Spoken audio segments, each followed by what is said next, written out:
महर्षि, वो विराट कोहली और अनुष्का आए थे। विराज बैठ के प्रसन्न हो। हाँ, नहीं, ठीक ही रहना चाहिए। हम आपको अपने प्रभु का विधान बताते हैं थोड़ा सा। जब प्रभु किसी पर कृपा करते हैं, ये वैभव मिलना कृपा नहीं है, ये पुण्य है। पुण्य से एक घोर पापी को भी बहुत, देखो, पाप करके भी उनका कोई पुण्य है जिससे वो सुकृत पूर्व के सुकृतवश चल रहे हैं, नया पाप है। ये वैभव बढ़ना या यश बढ़ना, ये भगवान की कृपा नहीं मानी जाती। भगवान की कृपा मानी जाती है अंदर का चिंतन बदलना, जिससे आपके अनंत जन्मों के संस्कार भस्म होकर और अगला जो है वो बड़ा उत्तम होगा। अंदर के चिंतन से होता है, बाहर से कुछ नहीं होता। महत्व अंदर का चिंतन। अच्छा, अंदर का चिंतन हम लोगों का स्वभाव बन गया बहिर्मुखी। बहिर्मुखी मतलब बाहर, बाहर यश, कीर्ति, लाभ, विजय, इससे हमको सुख मिलता है। अंदर से कोई मतलब नहीं रखता कोई विरला ही अंदर से। अब क्या होता है, भगवान जब कृपा करते हैं तो संत समागम देते हैं, फिर दूसरी जब कृपा होती है तो विपरीतता देते हैं, और फिर अंदर से एक रास्ता देते हैं। ये मेरा रास्ता है, ये परम शांति का रास्ता है, ये शांति का रास्ता नहीं। भगवान वो रास्ता देते हैं और जीव को अपने पास बुला लेते हैं। बिना प्रतिकूलता के संसार का राग नष्ट नहीं होता।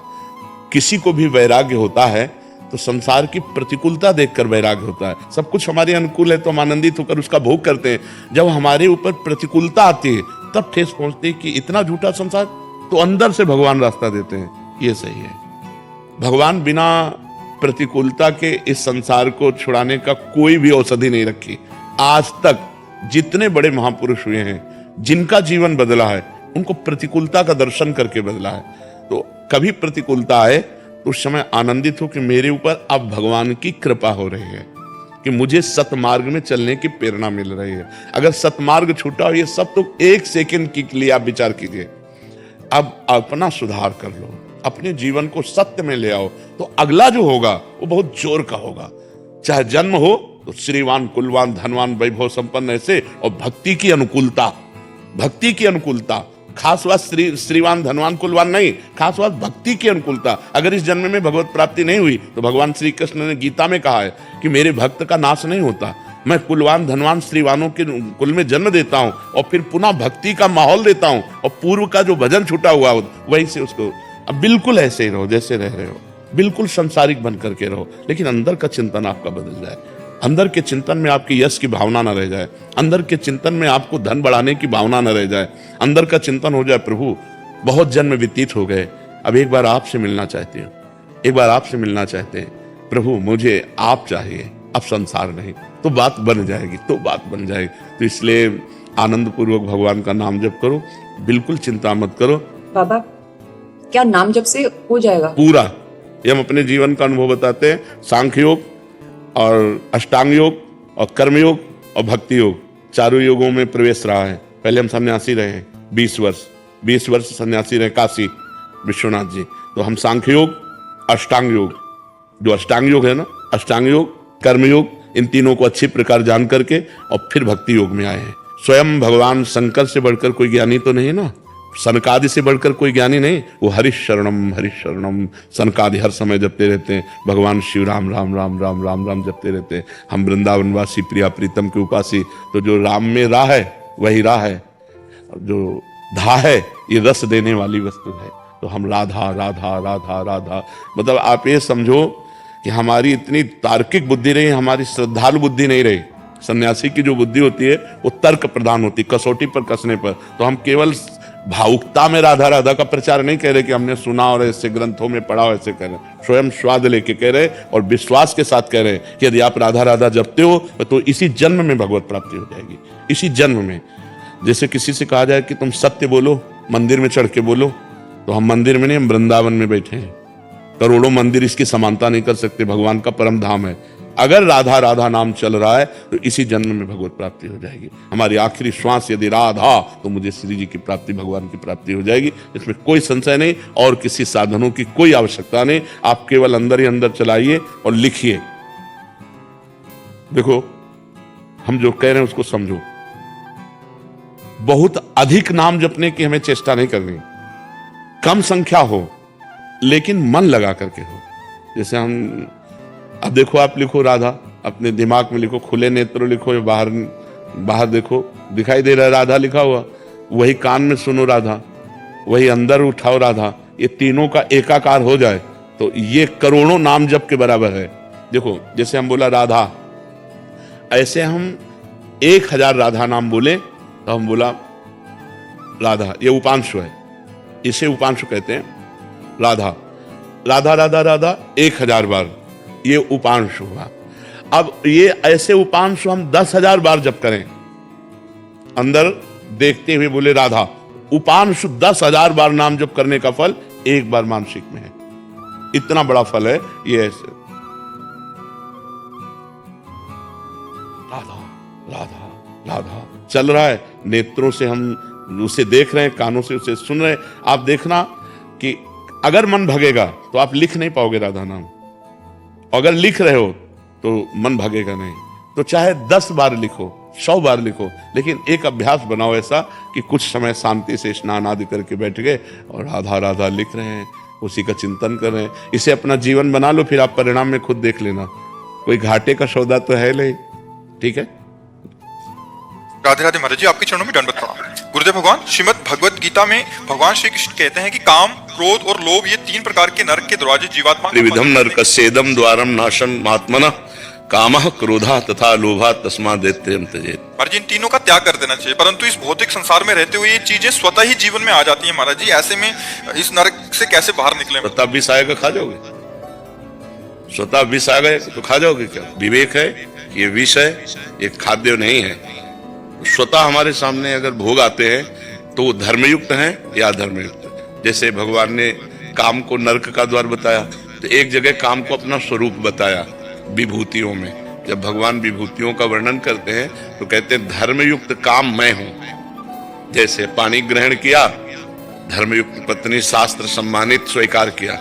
आज जो ये व्यभिचार प्रवृत्ति चल रही ना, ये नहीं, शास्त्र प्रमाणित कुल परंपरागत धर्मयुक्त पाणी ग्रहण, वैदिक मंत्रों के द्वारा अग्नि को साक्षी करके जिसको स्वीकार किया संतानोत्पत्ति के लिए, उससे किया हुआ भोग वो भगवत स्वरूप है, वो पाप नहीं है, वो उसके लिए दोष नहीं है। ऐसे ही स्त्री के लिए अपने पति के साथ सहवास करना धर्म है और दूसरे पुरुषों को काम दृष्टि से देखना मात्र पाप है।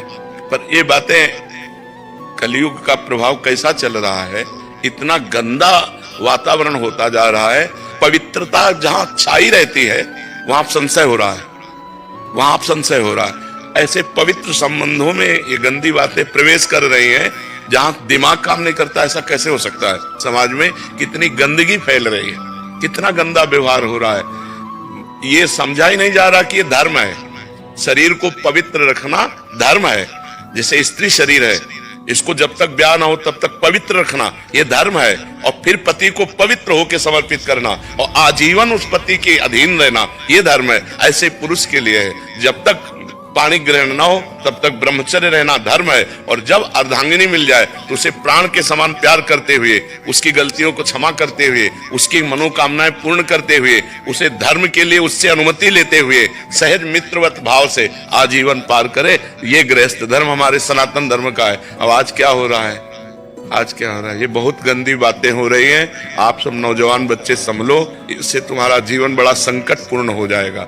बच्चियां, एक boyfriend breakup, 2 boyfriend breakup, 3 boyfriend breakup, ये क्या चल रहा है? इसे क्या कहा जाता है? वैश्या प्रवृत्ति। जो कई पुरुषों से संबंध बनाए उसे क्या कहते हैं? और जो कई लड़कियों से संबंध बनाए उसे व्यभिचारी कहते हैं। तो अब व्यभिचारी और वैश्या प्रवृत्तियां अंदर धारण करना, अब इससे आप सदगृहस्थ बन जाएंगे। जब आपको पत्नी मिलेगी तो आप अपनी पत्नी में संतुष्ट नहीं रहेंगे, जब आपको पति मिलेगा तो आप पति में संतुष्ट नहीं रहेंगे, क्योंकि आपका व्यभिचार करना स्वभाव बन गया है। इसलिए धर्मयुक्त ब्याह और उससे भी जो संतानोत्पत्ति के लिए भोग किया जाता है वो काम भगवत स्वरूप है। तो ऐसा नहीं कि हमारे सामने हर भोग आ गया तो हम उसे भोगे। हमारे अंदर विवेक है, धर्मयुक्त भोग है तो उसे हम भोगे, धर्मयुक्त नहीं है तो हम उसका त्याग करें, नहीं तो हमें नरक जाना पड़ेगा। जो पर पुरुष से रति करती है रौरव नरक कल्प सत्परे, पतिवंचक परपति रति करई रौरव नरक कल्प सत्परे। जो अपने पति का त्याग करके दूसरे पुरुष से संभोग, वो सैकड़ों कल्प तक नरक भोगती है। ऐसे पुरुष के लिए लिखा हुआ है। उसमें श्रीमद् भागवत में पढ़ के देखो, जहां नरकों का वर्णन है, जो पुरुष दूसरी स्त्री से सहवास करता है तो वहां लोहे से तपी हुई स्त्री नरक में, और उसी का आलिंगन करवाया जाता है, और मरना है नहीं वहां, अब वर्षों उसी में चिपकाए रख ले। बहुत होश में, बहुत होश में। ऐसा नहीं है कि कर्मों का फल नहीं मिलता, बहुत। जब कर्म अपने स्वरूप में आ जाएगा तो बड़े बड़ों को दंड देता है, बड़े बड़े संत महात्माओं को भी दंड देता है, बख्शता नहीं है। बड़े बड़े संतों के जीवन में देखा गया। तो ये कर्म बहुत बलवान है, ये नष्ट नहीं होता, ये दंड दे के ही नष्ट होता है। इसलिए कर्म बहुत सावधानी पूर्वक करना चाहिए। तो भगवान ने 3 को नरक का द्वार बताया, कामः, क्रोधः तथा लोभः। तो क्रोध की स्वयं उत्पत्ति नहीं है, इसकी काम से उत्पत्ति है। कामा संजायते क्रोधा। काम जब हमारी वृत्ति उदय होती है, उसमें बाधा पड़ती है तो हमारे अंदर क्रोध आ जाता है। क्रोध स्वयं नहीं आता, क्रोध कामना में बाधा पड़ने पर आता है। जैसे कहते हैं कि आप हमसे नम्र व्यवहार करें, तो हमारी कामना है, और जब आप नम्र व्यवहार नहीं करेंगे तो क्रोध आ जाएगा, क्योंकि हमने कामना की। कामना अगर ना हो तो क्रोध की सत्ता ही नहीं है। तो कामना से ही क्रोध प्रकट हुआ। और जो लोभ है वो कामना से होता है। कामना पूर्ति होने पर लोभ होता है, और कामना की अपूर्ति होने पर क्रोध होता है। तो मूल जो है वो काम है। इसीलिए भगवान ने गीता जी में कहा, ये काम सबसे बड़ा शत्रु, इसको मार डालो अर्जुन। अर्थात निष्कामता जब तक नहीं आएगी तब तक शांति, आनंद, सदगति नहीं होने वाली। इसलिए भगवान का नाम जप करो, अच्छे आचरण करो, आए हुए समस्त भोगों को निर्णय करो विवेक के द्वारा कि धर्मयुक्त है कि अधर्म है। अब ये धर्म नहीं कि कोई आपके सामने आके कहे मुझे भोगो, तो नहीं। तो हमारे किस धर्म के डिपार्टमेंट में हो जो हम तुम्हें स्पर्श करें? नहीं, ये पाप है, मैं कभी नहीं करूंगा। ऐसी हिम्मत होनी चाहिए। पर ऐसी क्या, यहाँ तो जानबूझकर गलत आचरणों की तरफ कूद रहे हैं। बिना अध्यात्म के पशुवत जीवन होता है। इसलिए शास्त्र स्वाध्याय और संत संग, अध्यात्म जरूर जानना चाहिए। आज के नए बच्चे अध्यात्म को जानते नहीं, इसलिए अध्यात्म अनिवार्य है। हम सोच समझ कर कार्य करें। हमारा कर्म बड़ा प्रबल है, वो हमको दंड देगा। इसलिए कोई ऐसा कर्म ना करे, बहुत सावधान रहे। जैसा मन में ख्याल आते रहते हैं कुछ भी, तो क्या उनका भी पाप लगता है? वो नहीं, कलयुग का एक अन्य युगों में तो लगता था, कलिकर एक पुनीत प्रतापा, मानस पुण्य होए नहीं पापा। मानस पुण्य तो लग जाएगा। जैसे आपके मन में आया कि अब हमारे पास रुपया है, कल चलते हैं और बिहारी जी का भोग लगाकर सबको बांटते हैं, और आपके सामने कल ऐसी विपत्ति आ गई कि रुपया भी गया और आप भी ना पाए, तो आपको पुण्य मिलेगा। लेकिन हाँ, वो पुण्य मिलेगा, हाँ, भावना का। लेकिन आपने सोचा कि कल इनको मार देंगे, और आप नहीं मारे, तो पाप नहीं लगेगा। कलिकर एक पुनीत प्रतापा, मानस पुण्य होए नहीं पावा। अगर मानसिक पाप लगते तो तब तो पहाड़ जैसे पाप इकट्ठा हो जाते, क्योंकि मन पाप तो सोचता ही रहता है। तो कलयुग में मानसिक पाप नहीं लगते। राधे राधे महाराज जी। महाराज जी, मन व प्रत्येक इंद्रियों में जो अंधकार फैला रखा है वो समय नष्ट कर रहा है। हमारा इस दुष्ट मन को हम कैसे केवल प्रभु में ही लगाएं? जन्म जन्म जाते जा रहे हैं, पर महाराज जी किसी जीवन में प्रभु नहीं मिले आज तक। महाराज जी, इस जीवन में उनका नाम और इसको कैसे पकड़ूं महाराज? पकड़ो ना, क्या जबान भगवान ने दी, राधा राधा राधा राधा राधा राधा। कान भगवान ने दिए, भगवान की चर्चा सुनो। आंख भगवान ने दिए, सब में भगवान की भावना करो। जैसे बिजली के बिना कोई यंत्र नहीं चल सकता, ऐसे भगवान के बिना कोई स्त्री पुरुष मनुष्य पशु पक्षी, इनमें जो चेतना है ये सब भगवान ही है। पर मन बहुत परेशान कर रहा है महाराज जी। मन परेशान कर रहा है क्योंकि मन को तुमने परेशानी जगह में लगा रखा है। अगर आनंद की जगह में लगाओ तो आनंद मिले। आनंद सिंधु प्रिया प्रीतम है, और परेशानी की जगह शरीर और संसार और भोग है, तो शरीर संसार भोगों में लगाओगे तो परेशानी पैदा होगी। प्रिया प्रीतम में लगाओगे तो आनंद प्रकट होगा। अब प्रिया प्रीतम में लग नहीं रहा क्योंकि बहुत जन्मों से संसार में लगा रहा है, तो अब प्रयास करो। मनुष्य जन्म मिला है, प्रयत्न मिला है, आप उठते बैठते चलते फिरते राधा राधा राधा राधा जपने की कोशिश करो। चतुरासी जी का पाठ करो, श्री जी की सेवा विराजमान करो, पवित्र आचरण रहे, शरीर पवित्र रहे और आचरण पवित्र रहे। अभी मन आनंदित होने लगेगा। अब गंदे आचरणों में मन जा रहा है और हम उससे छूट दिए हैं, और जो मन आता है वो करता है, जो मन आता है हम खाते हैं, जैसे मन आता है वैसे हम जी रहे हैं, तो मन शांत तो रहेगा ही। मन के अनुसार नहीं चलना, धर्म के अनुसार चलना है, प्रभु के अनुसार चलना, तभी शांति मिलेगी। महाराज जी, असंग कैसे रहा जाए, इसके क्या नियम है? मतलब इनका डिवोर्स हो गया महाराज जी, उसके बाद जीवन में असंग रहने, मतलब चाहते हैं कि मानसिक और आध्यात्मिक उन्नति होती रहे उनकी। और आजकल के मॉडर्न जमाने में कैसे महाराज जी इसको? जब तक हम अंतर्वृत्ति को भगवान से नहीं जोड़ते हैं तब तक असंगता हो ही नहीं सकती, क्योंकि मन किसी न किसी वस्तु, व्यक्ति, स्थान का आश्रय लिए बिना रह नहीं सकता। इसका स्वभाव है, ये आश्रय लेके ही रहेगा। देखो, आप शांत होके देखो तो कोई व्यक्ति चल रहा है दिमाग में, या कोई वस्तु, या कोई स्थान, या कोई घटना, या कोई परिस्थिति, वो आश्रय लेकर उसका चिंतन करता रहता है। तो इसके इन आश्रयों का, जो पूर्व में आश्रय लेकर अपने अंदर कैसेट बना लिए, जब हम नाम जप करते हैं तो वो हमें खोल के दिखाता है कि ये कमाई है हमारे पास, तो हमें उसे डिलीट करनी है और नई होने न पावे। इसके लिए हमें हर समय नाम जप करना है, अंदर से वृत्ति जोड़नी है। अब बाहर से अंगुली से माला चल रहा है और जबान चल रही मुख में और मन चल रहा है संसार में, तो भी असंग नहीं हो पाए। मन मैयासक्त मना पार्थ, भगवान ने कहा, मेरे में आसक्त मन वाला बने।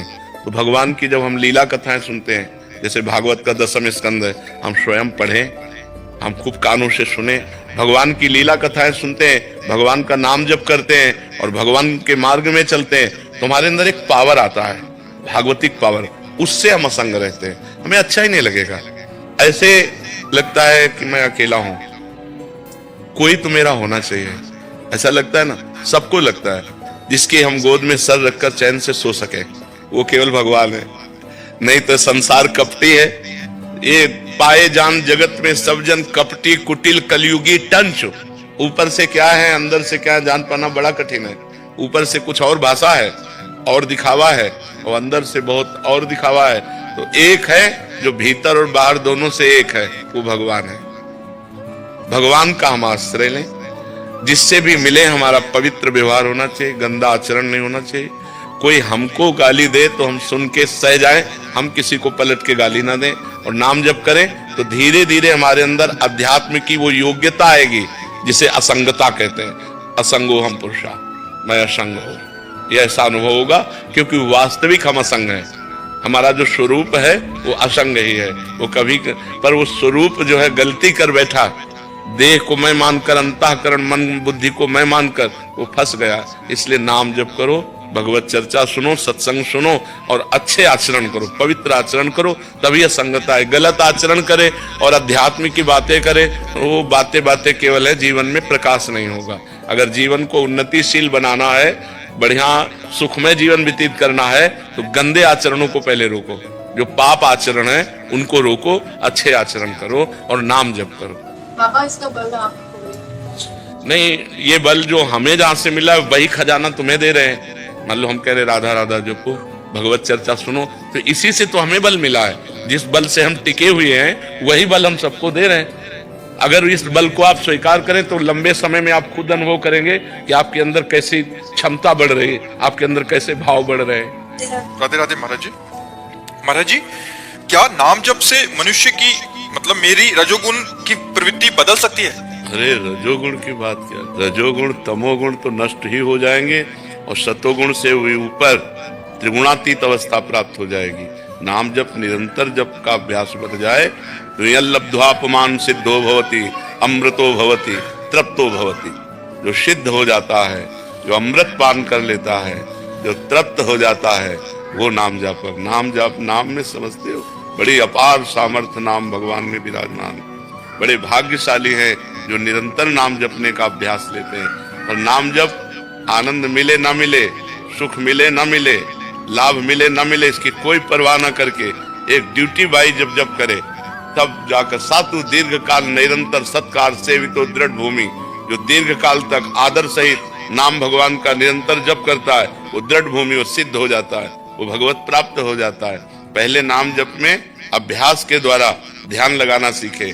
सही जप, हाथ में माला चल रहा है, जबान में नाम चल रहा है, मन संसार में घूम रहा है, अभी सही जप नहीं हुआ। सही जप हुआ, माला हो या ना हो, जबान चले या ना चले, मन के द्वारा हमारा नाम जप। पर ये बहुत ऊंचाई की बात है, इसलिए नए साधकों को घबराना नहीं चाहिए। नहीं, क्लास बाय क्लास है, भूमिका है, नाम जप की भूमिका है। तो हमें प्रथम भूमिका में चाहिए कि जिह्वा हिलाते हुए नाम जप करें, और जहां जहां मन हमारा जाए वहां से हटाकर नाम में लगाएं। बार बार ये अभ्यास करें, और जहां जहां मन जाए वहां भगवान को देखने की चेष्टा करें कि वहां भी परमात्मा विराजमान।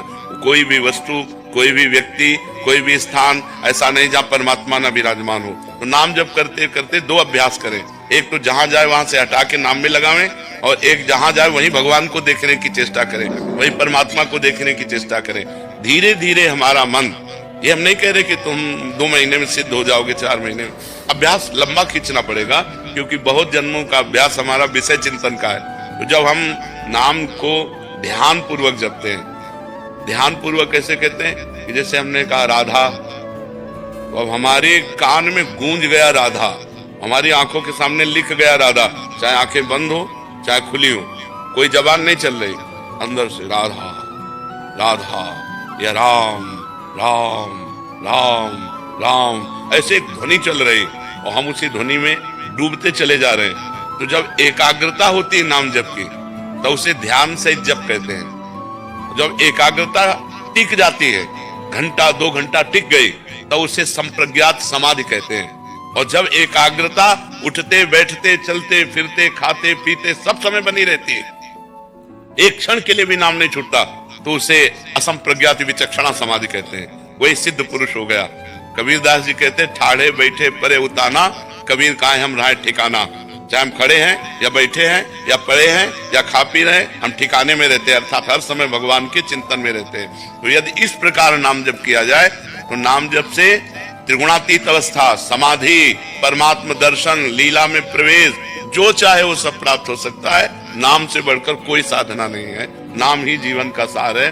और ऐसा नहीं कि अपने साधन नहीं किए, अपने अष्टांग योग का साधन किए हुए हैं, सांख्य योग का साधन किए हुए, कर्म योग का साधन किए हुए, सब करके आपको बता रहे कि सबका सार है नाम में प्रीति हो जाना। हर समय मधुर मधुर भगवान का नाम चल रहा है, जो नाम प्रिय है। अगर नाम नहीं है तो हम सब अधूरा समझते हैं। जिसके जीवन में नाम नहीं, उसका जीवन कूड़ा है। जैसे 0 0 0, क्या मतलब रह गया?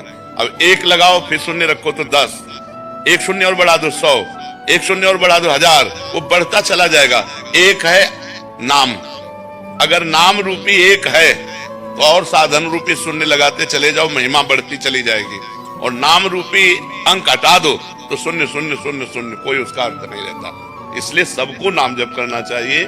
नाम जप से रजोगुण ही नहीं, तमोगुण भी नष्ट हो जाएगा, सत्वगुण के ऊपर अवस्था आ जाएगी, त्रिगुणातीत गुणातीत अवस्था आ जाएगी। राधे राधे गुरुजी। गुरुजी, पाप क्या है